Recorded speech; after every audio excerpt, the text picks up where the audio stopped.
હું કહેતો તો બોલો. એક વાત કહું તને, હા બોલો. આ પત્નીઓ હોય છે ને હા. એ કુલર જેવી હોય છે.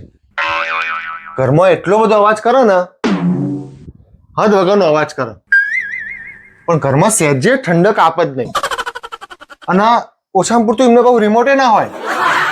બિચારા પતિઓ એસી જેવા હોય, બહાર બહુ જ બધો અવાજ કરે, અને ઘરમાં જ્યારે હાજર હોય ને ત્યારે ઠંડા હેમ જેવા હોય. ઓછામાં પૂરતું પાછું બહાર રિમોટ થી ચાલે. ખબર પડી કોઈ? સમજી ગયા ને તમે? कैसे कैसे लोग रहते हैं यार